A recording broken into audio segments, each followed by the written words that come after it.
Le Seigneur nous parlait beaucoup pendant ce événement en ce qui concernait l'abandon et la confiance. Il nous faisait comprendre qu'il y a des moments où nous voulons l'amener à accepter nos agitations. C'est-à-dire, on a l'impression que nous prions alors que c'est de l'agitation. Et nous voulons le forcer à accepter.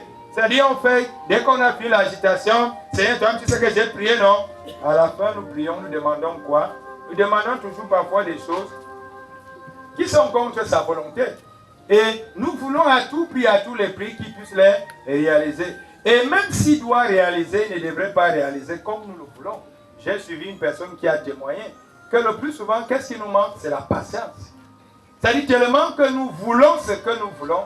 Quand Dieu prend son temps pour résoudre ce problème, nous on commence à se lamenter, on commence à trouver des qualificatifs et des mots. Ah, Dieu n'est pas bon, Dieu est ceci. Alors que Dieu, n'est-ce pas, dans ce qu'il a dit, il finit toujours par le réaliser. C'est pour ça que pendant la neuvaine, il nous invitait à éviter les agitations. Que nous ne soyons pas des gens qui sont tellement agités dans la prière. Ce n'est pas parce que forcément je serai agité avec certaines expressions de paroles ou des prières puissantes ou des paroles dangereuses que j'aurai l'impression que non. C'est Dieu qui a le timing, n'est-ce pas? Le timing de tout un chacun. Dieu connaît le timing parfait.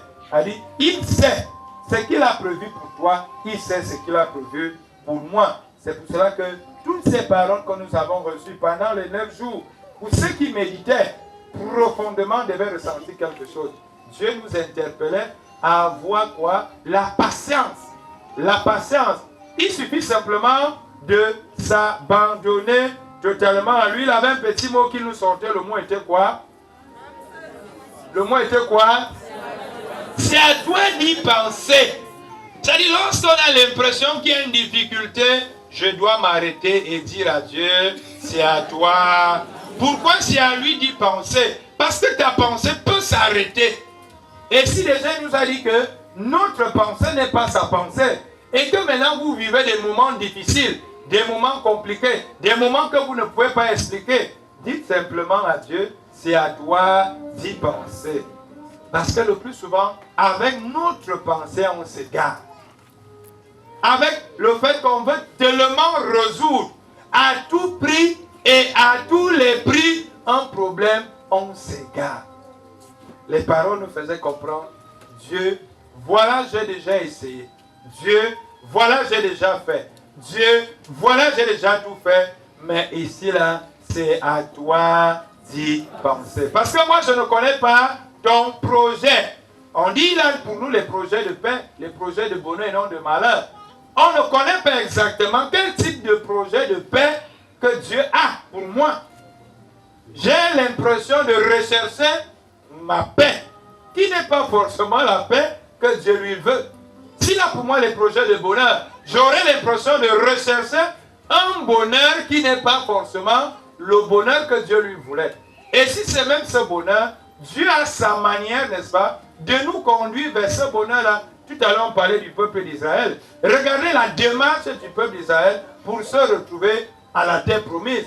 Elle dit, c'est une démarche que si on avait annoncé à ce peuple-là que voilà comment vous allez marcher, je ne pense pas qu'ils se devaient accepter. La preuve, c'est que quand ils ont fait 3 jours, comme on l'a vu l'autre jour, ils ont commencé à murmurer. Pourtant, ils venaient de faire les actions de grâce et les témoignages après avoir été libérés, après avoir traversé la mer Rouge à pied sec. Ça voulait dire que si Dieu montrait à chacun de nous le chemin qui conduit vers notre succès, vers notre promesse, vers notre gloire, il y a beaucoup qui vont abandonner en route. Beaucoup vont démissionner.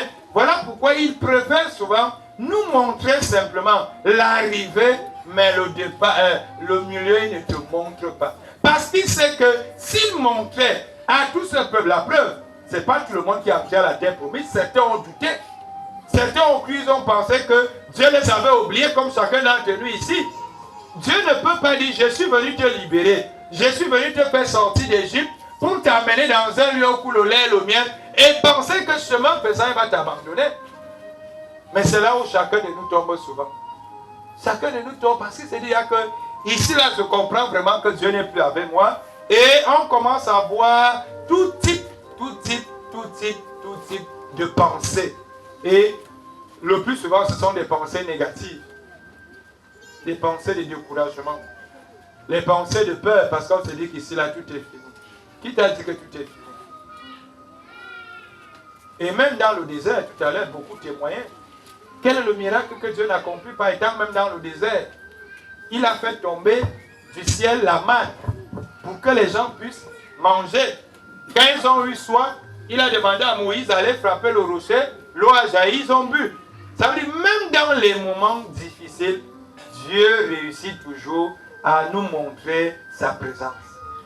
Il réussit toujours à nous consoler.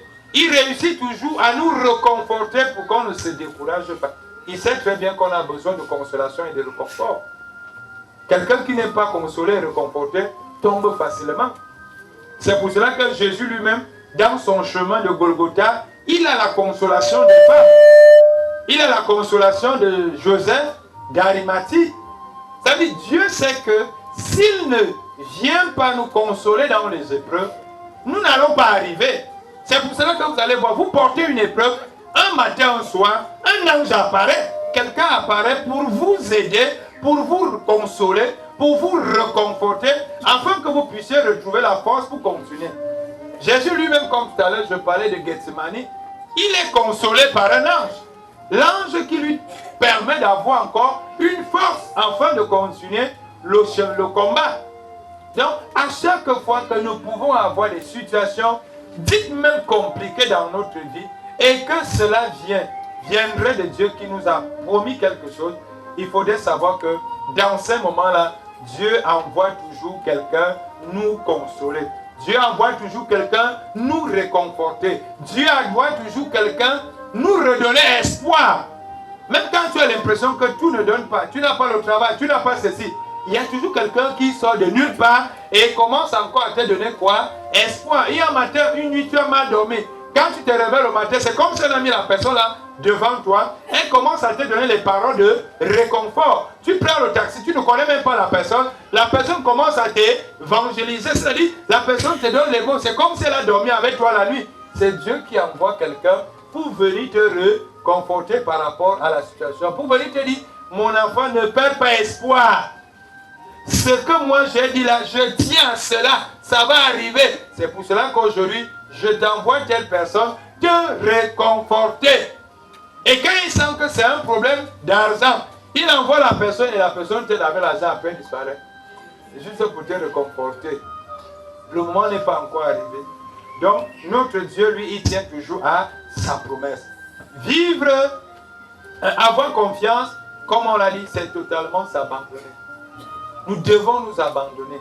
Nous devons, d'une manière ou d'une autre, en quelques mots de résumé, je l'ai dit, quand je dis je veux faire confiance, je ne devrais plus avoir peur. Et si je dis je fais confiance, je ne devrais plus avoir l'air inquiet. C'est-à-dire, j'ai un regard à gauche, j'ai un regard à droite, en se disant que non. Comme je ne suis pas sûr qu'il va, mieux j'essaye de... Non. Il faut avoir confiance du fait que ce que Dieu dit, il le réalise toujours. Il faudrait s'abandonner. Ce n'est pas les épreuves que tu vis aujourd'hui qui voudraient dire que demain, les choses ne vont pas s'améliorer. Mais si vous vous abandonnez totalement à lui, c'est-à-dire vous vous laissez conduire par lui, lui qui devient soit votre chauffeur, soit votre pilote, je vous rassure, il va vous conduire, n'est-ce pas, là où il faut et à l'endroit où il faut. Il faut laisser le Seigneur prendre le volant en ce moment. Il faut, le mot tout à l'heure on disait, c'est à toi d'y penser. C'est une manière de dire à Dieu ou à Jésus, prends toi-même le volant. Parce que j'ai tellement conduit la voiture, si que j'ai déjà fait les accidents, j'ai déjà cogné les murs, j'ai déjà cogné les autres voitures. Cette fois-ci, prends le volant et conduis-y toi-même jusqu'à... Et je suis sûr d'une chose, Jésus va t'aider, parce que c'est lui maintenant qui est au volant. Il va t'aider à éviter un certain nombre de choses. Je ne vous mens pas, lorsque vous faites confiance à Dieu, il y a des choses que vous évitez dans la vie sans vous en rendre compte. C'est-à-dire, lorsqu'il prend le véhicule de votre vie, il y a des choses que le Seigneur vous permet de passer sans que vous puissiez vous en rendre compte. Parce que c'est lui qui est là, le chauffeur.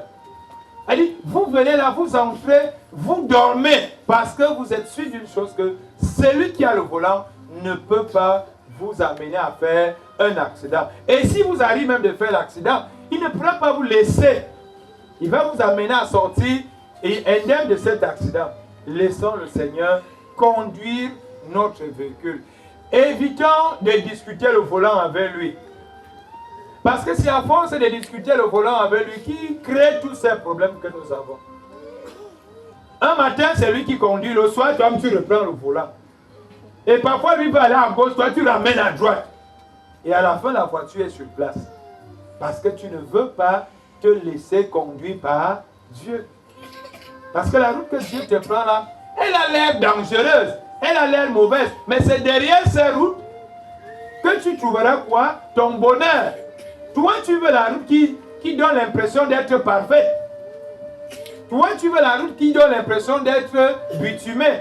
Mais quand maintenant Dieu dit je préfère plutôt prendre. On a l'habitude de voir ici. Par moment, quand je vais vers la ville, je préfère prendre un raccourci là. Même comme l'état de la route est un peu, mais au moins en passant par là, ça nous permet d'éviter certains bouchons. On préfère passer par ces routes qui est un peu cabossée, à cause de quoi on fuit les bouchons. Et on gagne en temps. Mais pourtant, la route a l'impression d'être dangereuse. Et alors que c'est la route qui te permet de vite arriver. Ça veut dire, la route que le Seigneur prend pour nous est une route où on a l'impression qu'elle est accidentée. On n'a pas que notre voiture puisse être endommagée, mais c'est une qui va nous aider. Que de prendre le goudron où on va arriver dans un carrefour comme notre carrefour qui est ici, où tu risquerais de taper peut-être 4 heures, 5 heures, 10 heures. Imagine que tu passes 3 heures, 4 heures de temps dans un embouteillage et que tu aurais pu un chemin, même comme la route était un peu, tu devais passer vite et tu devais continuer à faire tes activités. Laissons Dieu conduire, n'est-ce pas, notre véhicule. Laissons-le piloter notre avion parce que ce qui est sûr, c'est lui qui connaît notre destination. Je ne connais pas la destination. Je ne connais même pas là où il veut me conduire.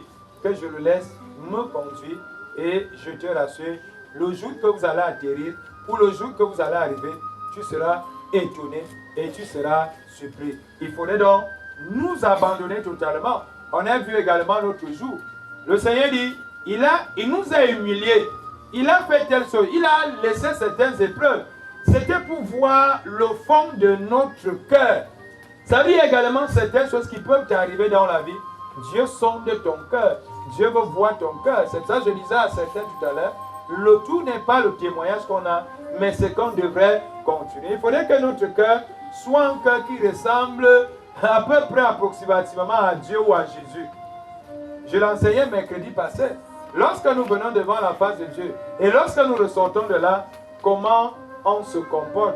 Est-ce qu'effectivement, il y a une partie de Dieu qui est entrée en moi? C'est-à-dire, lorsque je commence à voir ma vie, la vie avec ceux qui sont autour de moi, on voit qu'effectivement, je vais régulièrement à la prière ou alors je me tiens régulièrement devant la face de Dieu et peut-être mon langage, mon comportement, mes actions essaient de diminuer ou de changer, de s'améliorer dans le plan positif. C'est également des choses que Dieu laisse parfois dans nos vies pour scruter notre cœur, pour transformer, afin que l'orgueil, parce que hier, si nous n'avions pas été humiliés par une maladie, si nous n'avons pas été humiliés par une difficulté financière, si nous n'avions pas été humiliés d'une manière ou d'une autre, comment on se comportait hier?